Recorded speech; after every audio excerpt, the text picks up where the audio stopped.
highlight command, and then you hit the move command in order to move the part. So this kind of helps you make it so you don't accidentally move parts when they've already been placed to do these extra steps. And for moving multiple parts, you would just do the highlight command. You would highlight multiple components, and you control right click and then move them. So this is just to demonstrate how you go about doing that. So he's using the tool buttons in order to press that, the highlight and then move. And then if you want to move multiple parts, you highlight using that highlight button.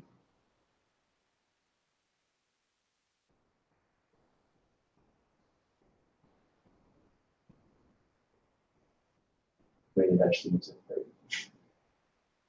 That's it. So connecting components is simple. You just use the net command, and then you, based off your schematic that you designed for your part, you will just connect one terminal of one component to the next terminal of another component that you want to connect together. And in general, Eagle will make the name of that connection an n dot something for a net value, which is sometimes hard to keep track of, or trying to know which connections are which. So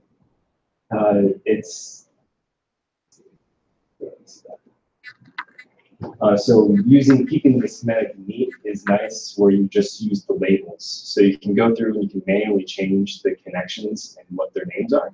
So for example, if you want to get a bunch of grounds in your schematic in your design, then you can go through and you can use the name command in order to change the name of that particular net connection. And then that will allow you to have multiple connections here that aren't connected visually in your schematic, but they're connected in the board when you go to the board design. So this helps you alleviate the mess that you can see where you have traces jumping over traces, and you can't always tell if they're connected or not connected. So using the labels and changing the name features allows you to clean up your schematics so it's easier to see, but also reduces the occurrence of mistakes, which most of us, I know Jonathan and I have probably made numerous of those mistakes when we go and make our prototype designs, which can be quite frustrating and very time consuming to try and figure out where those mistakes came from. So.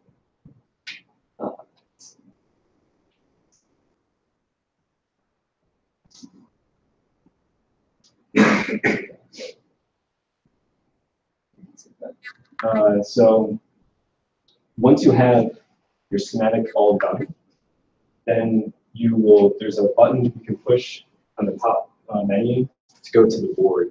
And what's nice about this is that once you've done your schematic, you've added all your components, the Eagle software already knows the components. So when you go to the board layout, it already has all the parts pre-listed and labeled here. And it just kind of drops them kind of randomly off to the side away from the board layout, which is this kind of, you can't really see it, but there's a faint highlight for that board. And then you just need to place the parts. And the placement of the parts is going to be based off your design requirements. So if you need LEDs to be on one side or another side, then you have to specify how those are arranged. But also, there are yellow lines, which I guess you can't see in here, but all the terminals that you've designated as connections in the schematic diagram are listed here as a yellow line. And those kind of a ghost line, so they're not actually connected yet. You have to go through on the nest command in the board layout in order to connect them. And there are two ways you can do that. You can do that manually, which for this particular design, where there's fewer than 25 components, isn't too bad to do. It'll take you a couple of minutes. And the benefit of doing the manual connections between the components is that you have more control of how they're connected, and making sure that if you have high power type circuitry or you have high frequency circuits, then there are certain parameters that need to be met that software won't necessarily know. But there's also, for this particular board, you can do an automatic routing feature, and it'll just route them automatically. And there's different levels of sophistication that you can select when you go through that menu. And that's nice and quick, and it'll do it for you, so you don't have to go through it if you say have thousands of parts or hundreds of parts on the board. which could be very nice. And then, and this is what it looks like. He just did the auto route there, and this is what it ends up looking like when it's been placed and organized. And this red in here is a ground plane. So you can put a trace around the outside of the board, and then you change the name of that trace to be ground. Then it knows that that's the grounding plane that you can attach everything to, so you don't have to have individual spots for you solder to in order to have a ground. So let's see. So once you have your design all laid out, the next step, oh, okay, this was the board layout. So this is the board layout file. So this is the automatic routing that he's going to do. So it has all the different routes that will be connected, and you can go through various selections for each of those components that are going to be connected. But in general, it's okay to just leave them as automatic and let the software do it in most cases. And then you can just hit OK, and he's going through and just optimizing showing different optimizations. And then the software will go through all the different permutations of how to connect the different components, and then it'll finally select the ideal route to connect all the components. And then once you've gone through this, then you can go through the build of materials feature and send it out the request to Newark in order to receive the build materials and the costs for all the components.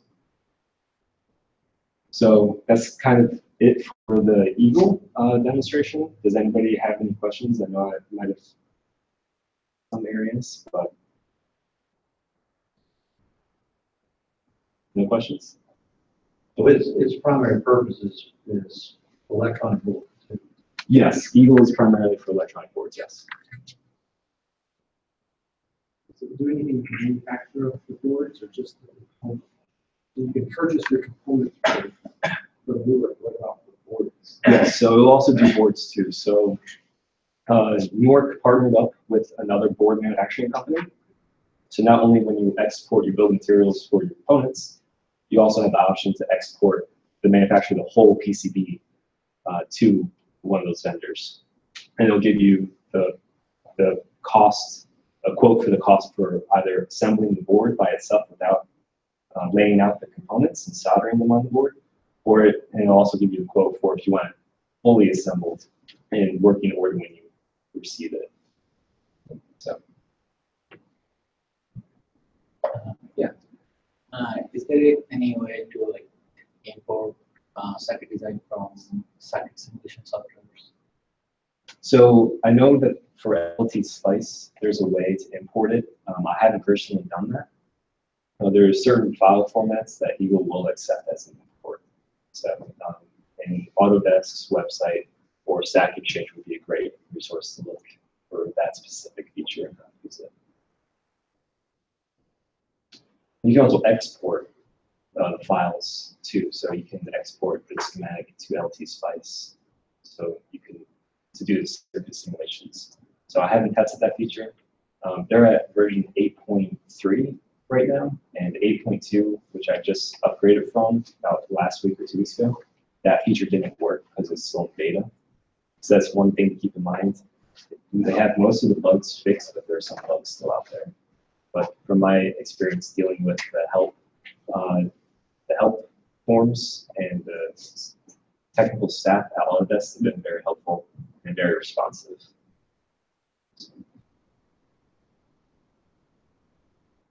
Any other questions? Okay. So we'll go into discussing some Fusion basics. This is the same board that was finished made in Eagle and exported into Fusion 360. And then an enclosure was designed around the design of the circuit board that was made. And we'll go into some of the basic design criteria for using Fusion, as well as modeling in general. And then I'll also discuss this particular interaction between Eagle and Fusion 360 that exists. So what's really nice about Fusion is that in most cases, when you're doing a CAD software like Inventor or SolidWorks or eProfessional, they're very powerful tools. However, because they're so powerful, usually a laptop can't run them. So they're usually dedicated to a high-performance desktop computer, especially if you're designing multiple components to be assembled together. Well, what's nice with Fusion is that you can actually run it on the laptop. And I designed my master's research with numerous components on it through my laptop, and it's quite powerful in order to do that. And what's also nice is that there's a couple different types of design methodologies that you can implement with Fusion 360. So you can do normal parametric designs, which are 2D sketches translated into 3D components, or you can do freeform designs. And this is a little bit more artistic in form. So if you want to do a mold of like a cup or a bottle or an artistic structure, then it gives you the ability to move the surfaces of a 3D form to fit what your design ideas are. So it's not quite as analytical as what engineering applications would use. So let's get into this. So the basics are going to be selecting drawing planes, and then drawing sketches, and then from those sketches, drawing the models. So here's just a quick video on how to draw just a regular three-dimensional rectangle. So first, we selected the drawing plane, and there are 3 drawing planes, X, Y, and Z. And then you can go and select tools in the upper left-hand corner to run the model, to draw circles, rectangles, or any other kind of two-dimensional design that you want. And then once you draw it, then you can stop the sketch, and then you can extrude. And extrude is a feature in order to take the two-dimensional design and put it into 3D. And there's a bunch of different options that you can use when you use extrude. Once you do that, then you can save the file. Now I'll play this again. You can save the file to whatever you obviously want. But what's also nice about Fusion is that once you start making parts down here, which you can't see, there's a version history control down here. So once a sketch is made and you exit the sketch, that will show up here as one of your design parameters. And then once it's been extruded, the extruded feature will be shown in your version history. So what this allows you to do is that you can, if say you didn't want to draw a rectangle, instead you want to draw a circle, or you want to change the dimensions of the rectangle, you go back to the sketch, and then that will be updated in the later design principles. So if you had a bunch of different types of designs that were for a whole project, then you could go to the very end, middle, beginning, and you can update parts as new information became available to you. So that's really nice, but it's also kind of dangerous, because if you accidentally delete something, then that means that the associations that you had built on in earlier stages that exist in later stages disappear. So it'll give you a bunch of warnings and kind of yell at you saying, this doesn't exist anymore, you need to fix this. And doing the design, it's okay, because it'll kind of use the catch to say, yes, this was here, but it's not here anymore. But if you want to, say, 3D print it, or you want to share it with somebody else on a different machine, then those problems would really start propagating.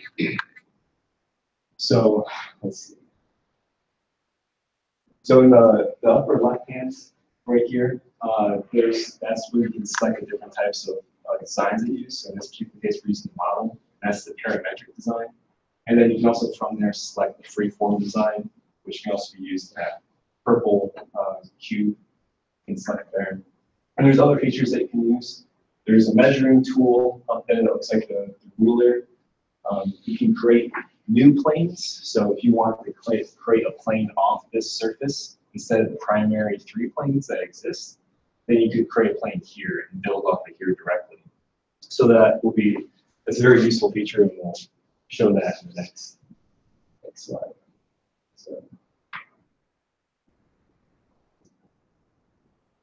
So now to go in a little bit more detail with how this is beneficial with Eagle.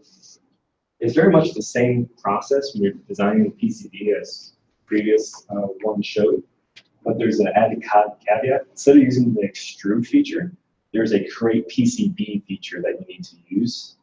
But again, this feature is in beta, So it's not a existing feature that comes with the standard options. So you have to go into the add-ons option and in the file options, and then from there, you need to select it, and then it'll allow you to do that. So this was not the right.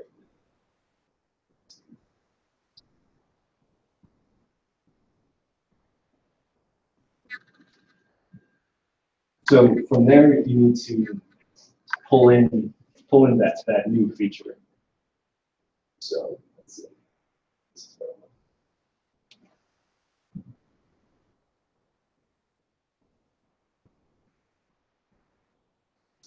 So when you're designing a PCB, you can make it any. What's nice is you can make it of any format. So you can make it a rectangle, you can make it a circle. So if you were doing wearable technology, you could make your own PCB doing this. Let's see.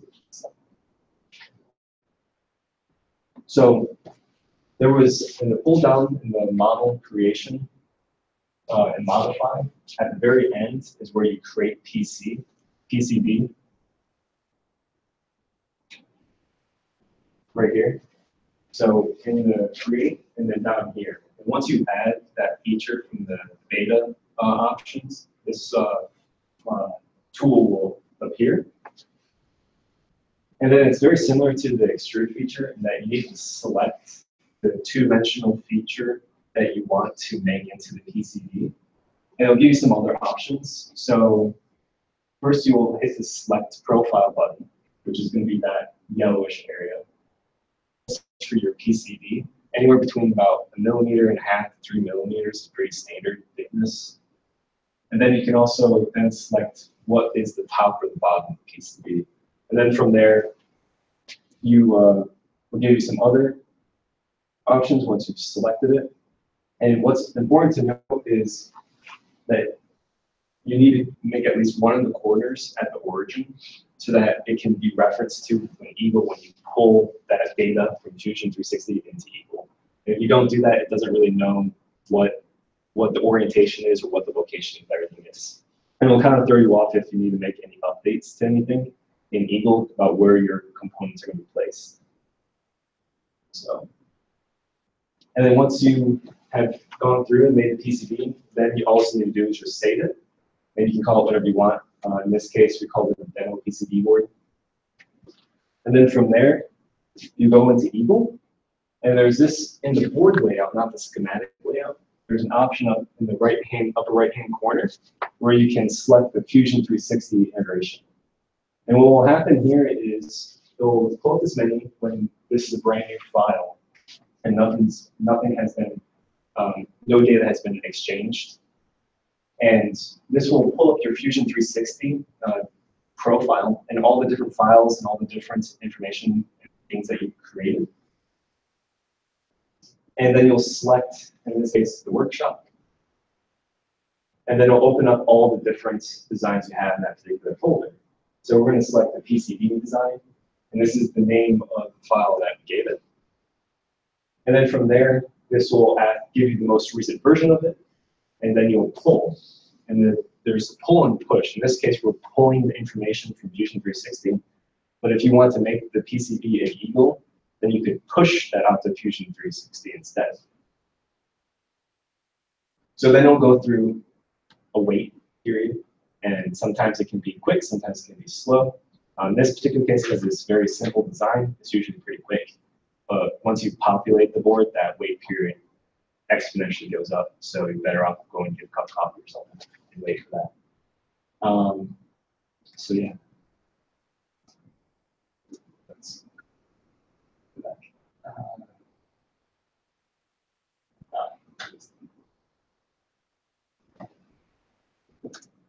So now, once it's finished pulling the data, so this is your board that you made. And this is the top plane of the board. In Eagle, it won't show you the three-dimensional structure. So, but it does exist in the metadata of the file that's been pulled from Fusion 360. And then from here, that's where you can pull all your schematic in, and then you can populate the board.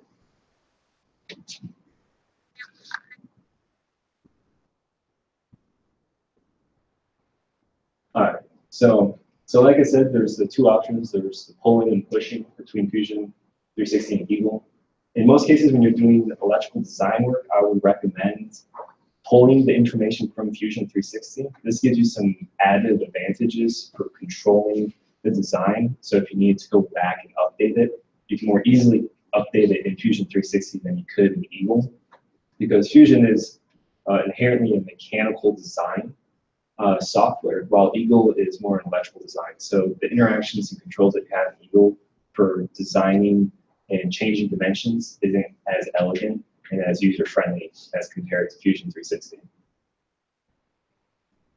So once you've populated the board, so this is the board and then the schematic with the board representation that we have. Now you need to update Fusion 360 with what you've changed in Eagle. So you'll select push, and if this is the first time you've done the push, then it will ask you, do you want to do a new design or is this tethered to an existing design? So in this case, you'll select this is a new design. And then you'll wait a while, and there's a menu that will pop up that says that it's finished its work. And you also have the option to hide this, and then it'll just run in the background. So don't feel like if you close that, it will destroy everything that you worked on. You have to do it all over again. So that's the menu that you'll see once it's finished. And now you can go to Fusion in order to see the updated part. And again, this is still beta, so we did run into some difficulties while we were making this, that it didn't update, and I had to close out of it and then open it again in order to see that update. So there's a little bit of wonkiness with it at times. So this is a different version that I was using, because as you can see there are holes here, but there weren't holes in other ones. So, so this was another example that I was working on in parallel. And now the refresh button finally popped up saying, oh, we've noticed that there's a change. And part of the reason why this might have occurred is because this is all cloud-based. So you have to wait for not only the data that you've made on your computer become available to the server there, but it has to come back to Fusion and communicate through their network. So sometimes it takes a little bit, so you need to give it a little bit more time. So now it should be.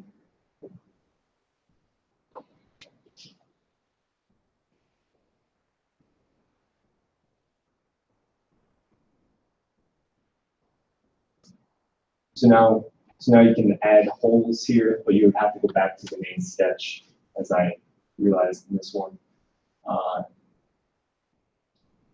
And then it's fairly easy to go around and just make the enclosures for it, because everything in here is editable, so you can interact with all the surfaces or any of the profiles in here.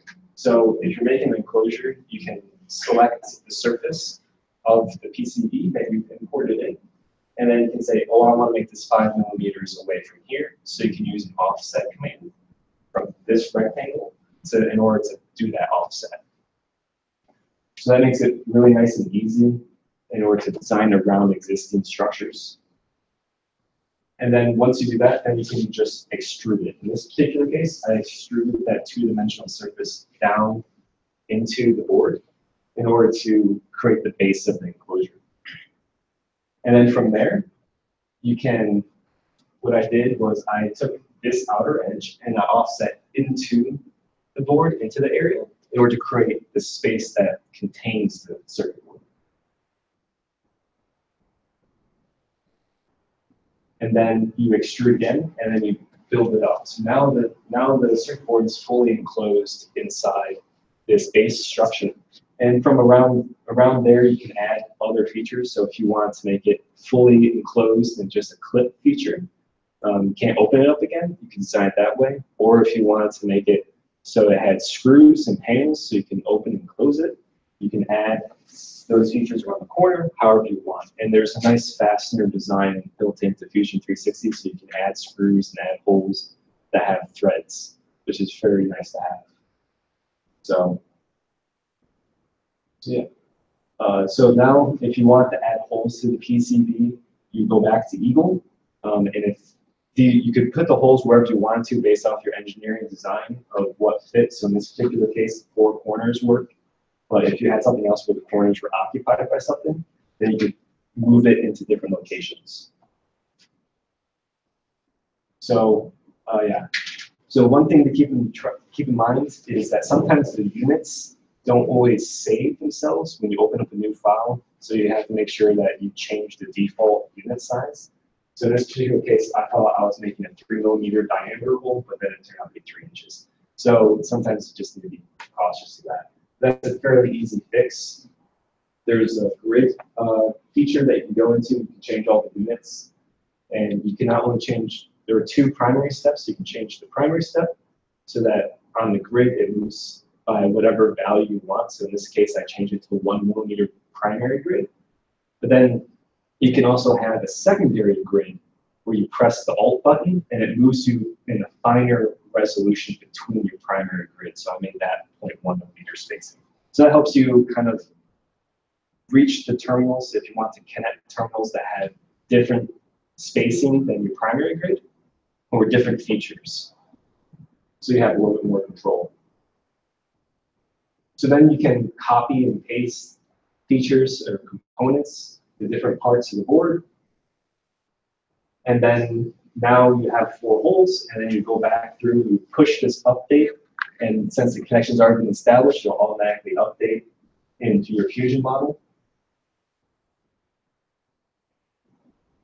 And then we'll see.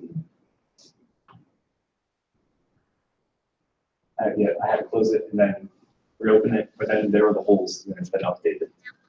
So. And then I noticed that I didn't actually extrude this bottom part. It only extruded the outline between where the board was and the offset. So this is a good example of how you can go back and edit. So I went back here where the version history was to the 2D sketch before it was extruded, and I highlighted the areas and as well as the circles from the holes, and then I updated it. And let's see. So now you can see that the area has been filled in there, and on the bottom of the board, it's been updated. So do I? Okay, I didn't show the bottom of the board, but it did fill in that space. So that's it for the Fusion 360. Does anybody have any questions? Sorry, there's a lot of information.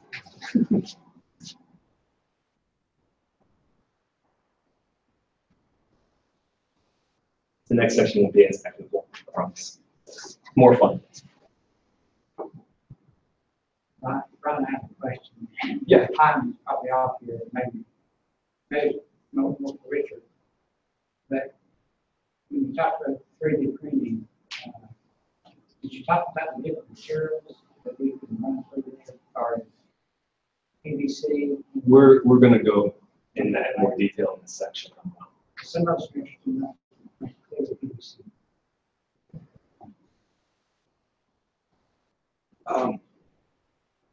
Our new Ltspice may be capable of that. I'll have to check its list of materials that it's capable of running. I think it's not checking. I think there's some material on there. So I don't know about PVC. Let me look at that. Sorry, Ryan. No, that's good. I mean, that's still a question that's relevant to this topic. So. Does anybody have any other questions while Richard looks that up? No? Nobody wants to ask what other blunders I made while trying to make these videos? Or What blunders did you make by well, I didn't realize that you had to enable that PCB feature. So that took us a while to figure out. Because when you go on the website, it didn't explicitly tell you that because it's a beta feature that you have to go in and enable that option. They just assumed that you knew how to do that, and they just went through, oh, this is how you do it. The menu's already there. It's like, the menu's not there. How do you get to it?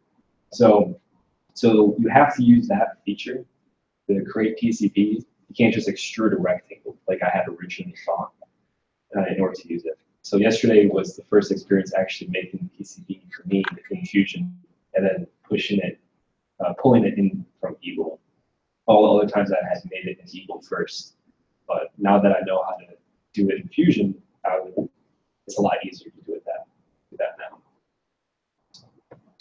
So the two pieces of software you demonstrated are completely independent of the 3D printer. Not quite.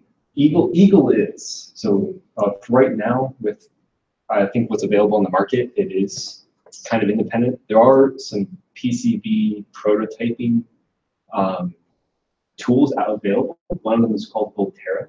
So from there, you can export the connections, such as the conductor connections, out to that tool, and it'll print in a paste material that's conductive in the layout that you specify in your PCB design. So we didn't go over in detail about how you export those files or make those files, but in those 3 tutorial videos on YouTube, it does go over how you export those files, and those are called the Gerber files.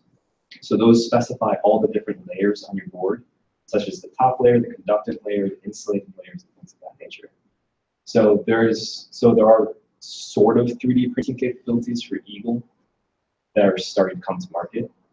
Now, Fusion 360 is really well suited for 3D printing, as well as any of the other 3D CAD modeling software, such as Inventor and SolidWorks and whatnot. And Alex is going to go in a little bit more detail on the file formats and how those interact with each other. Any other questions? How can you like define different materials in the Fusion? Like different materials to use. Oh, yeah. So there's Can you repeat the question? so the question was, how do you change the materials that you're working with? So let's see.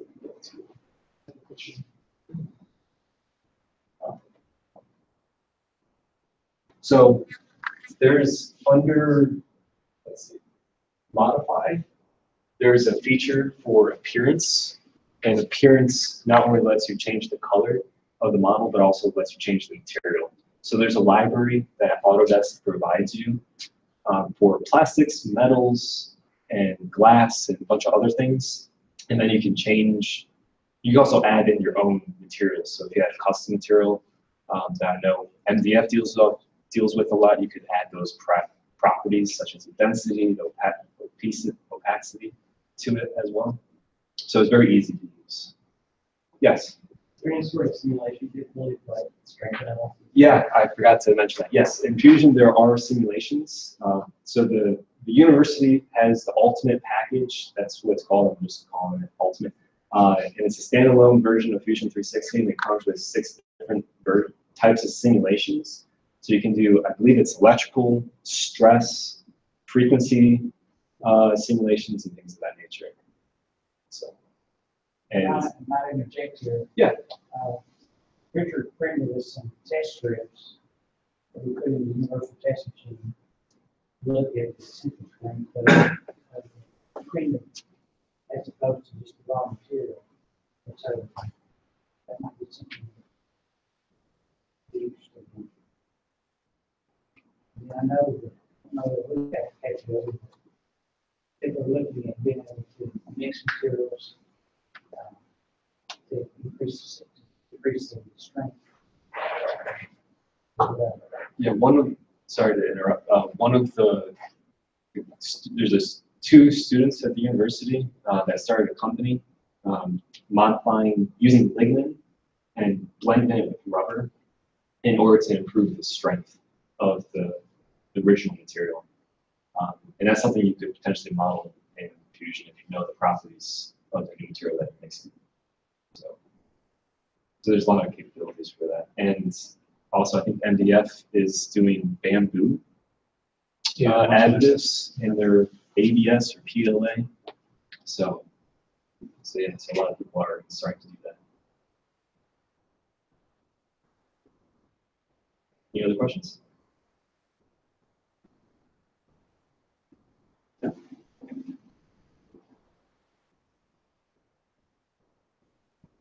So, do you want to go? Yeah, sure.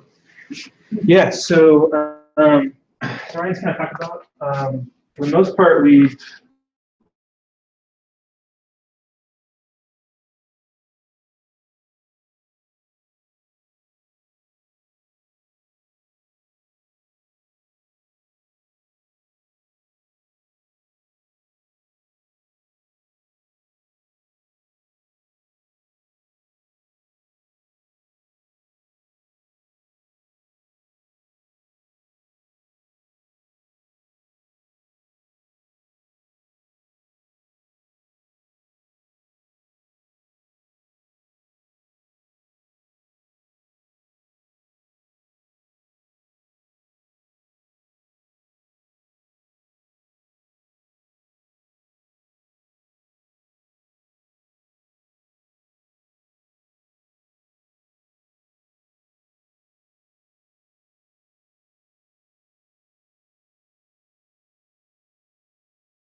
solids or different shapes that you make. Resolution always keeps coming back in and kind of reminding you that there are certain limits you can do. So, as I was alluding to, tolerances are one of the key things you first start dealing with, regardless of what manufacturing process you're using. 3D printing is no different. So the thing here to also think about is this is kind of where it comes into almost being machine specific. So even though an FDM process where you're producing basic commands to the machine to take your plastic filament and melt it into your layers, even though they're mostly tolerance and good precision parts, depending on the quality of the filament as well as the machine itself and different parameters that you're using that work best for the filament and the machine, sometimes your tolerances can be slightly different. And that's, even though it shouldn't be in a real world, in an ideal world, in reality, it can sometimes be a difference. And so these tolerances may only be a couple tenths of a millimeter, depending on what you're looking at. But it can also affect things as like slopes. So for an FDM part, you're making it layer by layer. And so in this case, you have just a part that is basically not suspended by anything. Maybe you have a second extruder head that's providing some kind of support material you're placing on top of. Well, what can happen is, if you have a certain angle, let's say you have a 45-degree or 30-degree build, each successive layer you're basically building on top of nothing, right? So tolerances can kind of come back into play, and it's a much bigger topic than I really want to get into, but that'll be where some practice comes into play with the particular machine that you're using. But those are things that you'll learn throughout. Ultimately, engineering seems to be sometimes a iterative process, so whether you want it to be or not, sometimes you kind of get that in. So one thing you can do, which is kind of nice, is in embossing, you can actually do getting surfaces inside. So I use this a lot personally for some parts that we make on a metal printer. And so it can be very as simple as, I need to make sure I label this. Well, how do you label this metal thing that's coming out? Sharpie won't really work. Simple embossing and other things are just kind of nice features to have. But if you have multiple parts, or you have slight differences that you want to test out and use, those are important to have. And just another tool in your toolbox. Finally, I kind of want to talk a little bit, just a brief discussion of slicers. So I want to make sure everybody knows on the same page what a slicer is. A slicer basically converts a 3D file. So I'll talk about 3D file formats in a second. But basically, you're converting it to something called G-code. And basically, G-code is the actual machine commands sent to the printer. G-code is also based on what you would use on a lathe, computer lathe, or a CNC machine. So basically, you're taking this complex part that you made, and basically translating it to machine code to use. So some observations that Ryan's made is that basically, depending on the printer you're using, some other pieces, keep in mind with an FDM type setup where you're printing layer by layer in Z-axis, if you can make the part flat, on an XY plane versus in a vertical Z up, you can get some speed benefit of doing that. And that might seem obvious, but if you have certain parts that aren't necessarily exactly flat, kind of moving around, we start moving around the part, and you kind of think about, how can I orient this piece? And so Fusion has some good tools to kind of help you kind of get set up with that. And there are also a number of slicer programs out there. One of them being Slicer 3R, which is really good. And then another piece here as well is, again, because of this vertical, essentially in 3D printing, the vertical axis in some ways for some parts can almost kind of be like a defect, if you will. And so a lot of printing technologies come into how do you mitigate the issues associated with the fact that you have this artifact, if you will, and how you're actually making the parts. So again, that resolution thing kind of comes back in. Again, it depends on the machine itself and as well as the quality of the filament. Those can kind of vary. So I wanted to give just kind of a quick word about file formats for printers. So there's kind of been two file formats. One of them that you've heard about, the other one you haven't. So the juggernaut, if you will, in 3D printing is STLs. So what's an STL? You take your CAD format from Fusion 360, and you need to basically send it to your printer. So generally, the computer that's near your printer has that slicer software, but it can't take in whatever proprietary format that your CAD software uses. So generally, it gets some kind of tessellation to it. So enter the STL. I consider the STL the Commodore 64 of file formats. Works great. If you don't need anything more than simple processing, good to go.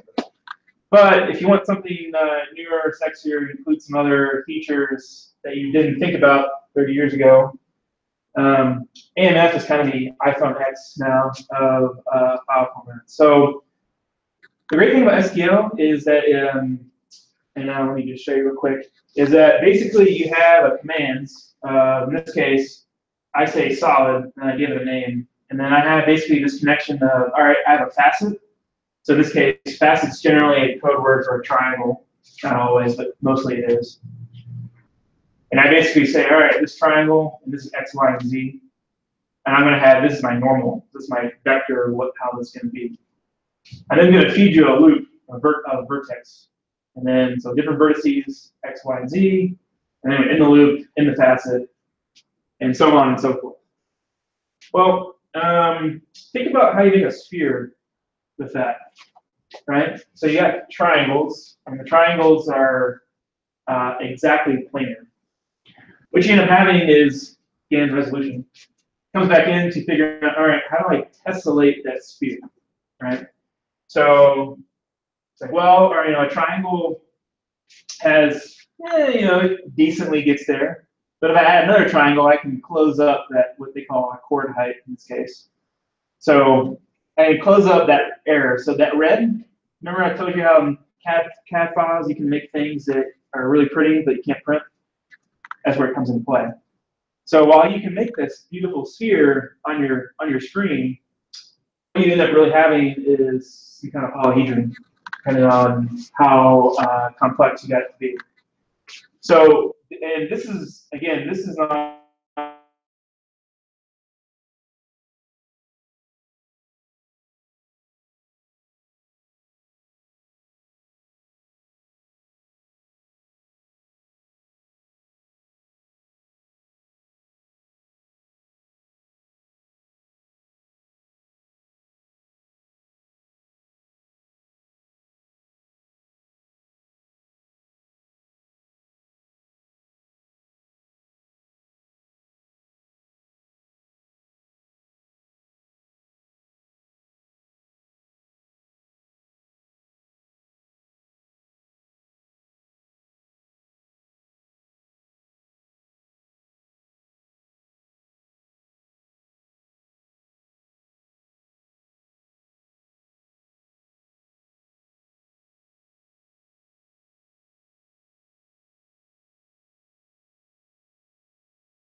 you get this really cool XML based format, which in itself is slightly getting a little dated, but for the most part still really works well.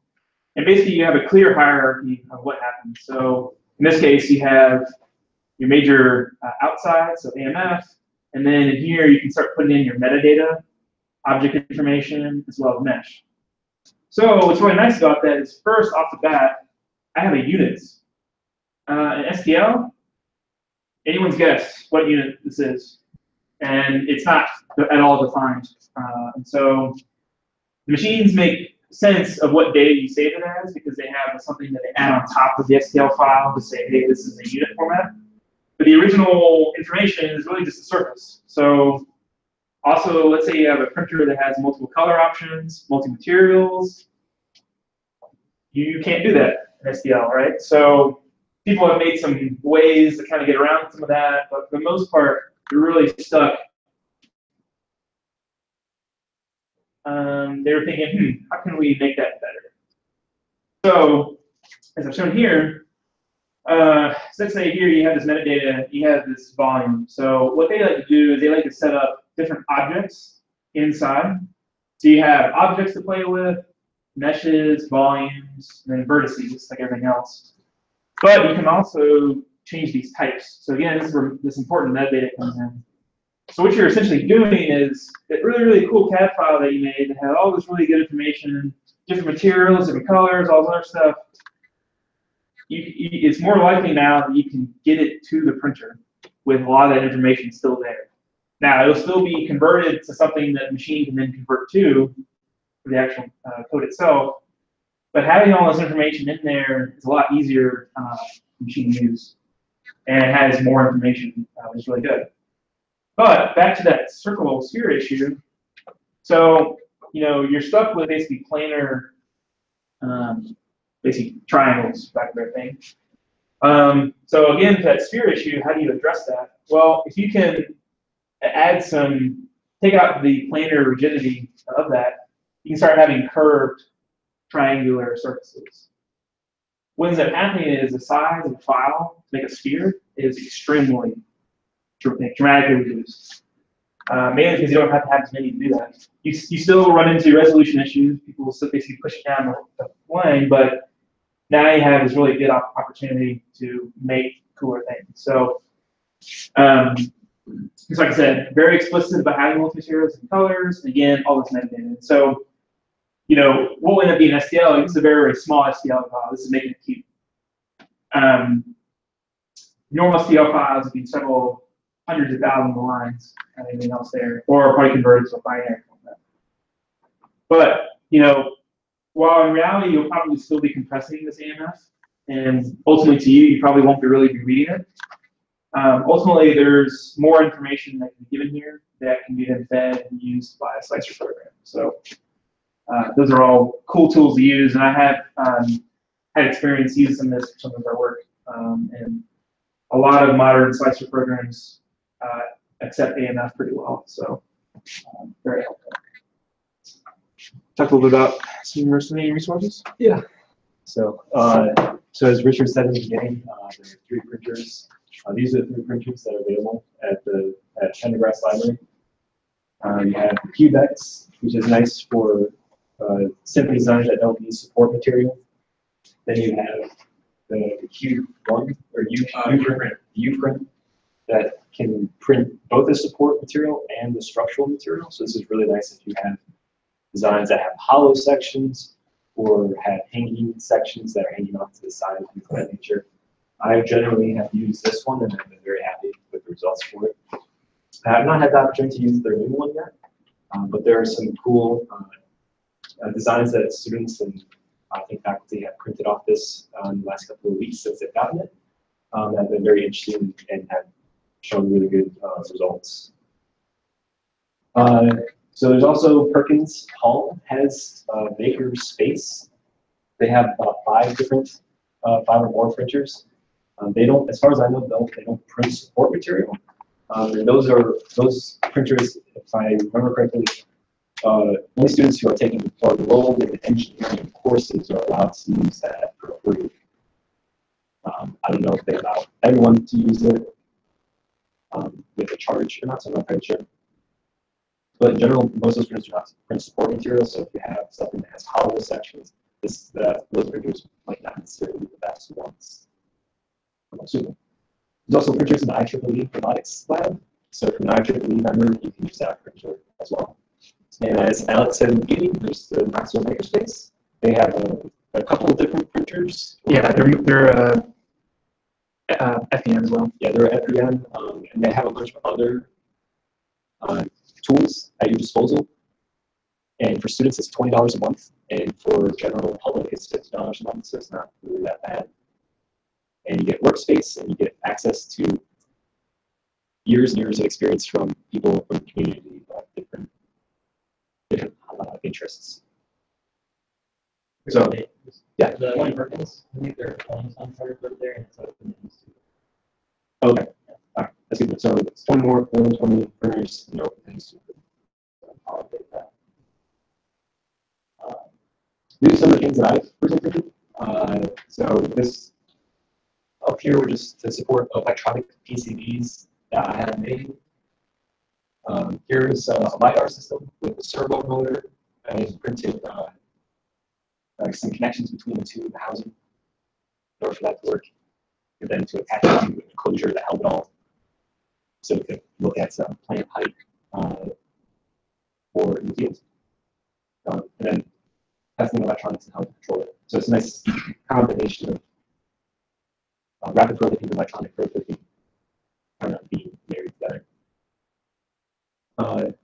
So as Richard also said, a couple different materials that can be printed.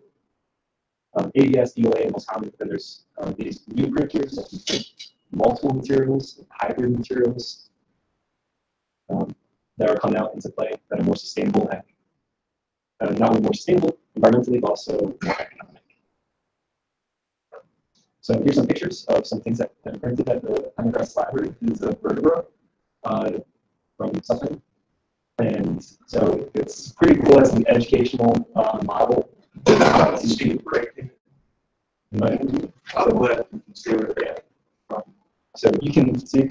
So from this, I believe they took a scan. Yes, it's either CT or MRI, so you convert it to the 3D model. So this gives you a lot of options in order to do that. So you can do a lot of 2D images and 3D images, and you can still incorporate them into Slicer software. And these can be used not only as functional tools for education, but also, depending on the material that you're printing, you can actually make graphs and implants. There's a company out in Oak Ridge called Advanced Solutions that's actually printing biomaterials that eventually will be used for transporting transplants, so kidneys and hearts and things like that, which is pretty interesting.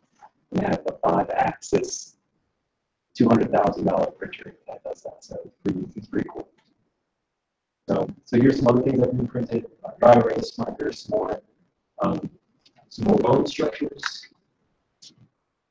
Some more. I think one has got passed around that you saw. And then there's senior design projects. So this one was, if I remember correctly, this particular group was designing a UAV drone and balloon hybrid in order to improve the duration of flight in order to take agricultural sensor data in images, I believe, that they're right after. Right. Okay. So they printed the structure in order to hold the propeller and the drone in order to fly around. And then they also used some carbon fiber rods, I think, from REI for tents and camping in order to provide this support structure. So that was pretty cool. They used the new print for that. And it turned out pretty cool. Yeah. That was printed in multiple parts. Yeah, yes. Yes, so it's such a large structure that they sectioned the design into multiple parts. And I like the color combinations so much they did. So I'm not entirely sure how they attached glue or tape or something. So other than that, they snapped it together. Just rub it up. Okay. So there's a lot of different ways in which you can overcome some of the restricted print volumes that exist on these desktop models. But of course, if you're Oak Ridge National Lab, you can just throw more money at it, and you can get the band system, which is a big area, and a manufacturing system, and which has a print area of large. So they printed an AC Cobra frame in the upper left-hand corner, and then they did some post modifications to make it look that pretty. So they did have some resolution issues in that one, so they sanded it down, painted it, and painted it. And I think they actually drove it too. So yeah, I don't think Obama and Biden got to drive it. I think there was a safety issue. But they also they printed some construction equipment and integrated hydraulics into it, which is really cool. So instead of having standard hydraulics, the hoses that have to go on the exterior side, they were able to combine sections of this or hydraulics were incorporated in 3D design printing. You can also do metal printing. I believe this is the hand is the titanium printed structure, and they have articulated joints. Right. So also hydraulics in that too. So there's a lot of applications for biomedical engineering with 3D printing with advanced materials. But they also have kind of more social and way of using 3D printing tools in order to interact with us in our daily lives. So they have this 3D printed car that is all electric, and it can be has a coil, very large coil on the bottom of the car, where it can be charged by that 3D printed house back here. And so you can have a renewable home, a solar panel, geothermal, and then have battery banks to store energy. You can have a mating coil where you can either charge the car while it's parked in the driveway or wherever the coil is, or you can use the car to charge the house. So you can go back and forth. So Yeah, and there's some natural gas storage in the back of that. okay, so then when the wind doesn't blow and the sun doesn't shine, you have natural gas. Well rounded. So we'd like to thank Enterprise Operator Richard and Billy for their help, as well as Lab Systems Engineering, Dr. Wilkerson, for helping us put this together, as well as Alex for all his support and the videos and his technical expertise from 3D printing as well as Fusion. And then Robert Savage, who unfortunately was not able to make it from Advanced Solutions, for helping advise us on how to do this, as well as Autodesk for helping sponsor this stuff. So I'll make these slides available to anybody who wants them, so you can have access to these additional resources. The flyer that got passed out in email also has these resources with hyperlinks embedded in them, so you have that as well. So last set of questions. Does anybody want to ask anything?